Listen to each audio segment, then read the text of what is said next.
জঙ্গলের ভেতর খাবারের খোঁজে ঘুরছিল এক ক্ষুধার্ত শেয়াল। হঠাৎ শিকারীদের চিৎকার, ওই ধরো শেয়ালটা! ভয়ে প্রাণপণে দৌড়াতে লাগলো সে। দৌড়াতে দৌড়াতে গিয়ে পড়ে গেল গ্রামের কাপড় রং করার নীল ড্রামের ভেতর। ড্রাম থেকে বেরিয়ে সে তাকিয়ে দেখল তার পুরো শরীর এখন ঝকঝকে নীল। জঙ্গলের প্রাণীরা হতবাক, এমন নীল রঙের প্রাণী তারা কখনো দেখেনি। সবাই ভাবল, এ কি দেবতার পাঠানো কোনো বিশেষ প্রাণী? শেয়ালও সুযোগ বুঝে বলল, হ্যাঁ, আমি আকাশলোক থেকে এসেছি। প্রাণীরা তাকে রাজার মতো সম্মান দিতে লাগল। খাবার, যত্ন সবকিছুই তার জন্য।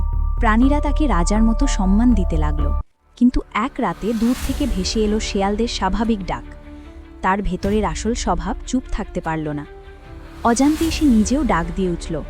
খাবার, যত্ন সবকিছুই তার জন্য। মুহূর্তেই সব প্রাণী বুঝে গেল, এ কোনো দেবতার দূত নয়, এ তো সাধারণ এক শেয়াল। রঙের ভানেই সে সবাইকে ঠকিয়েছিল।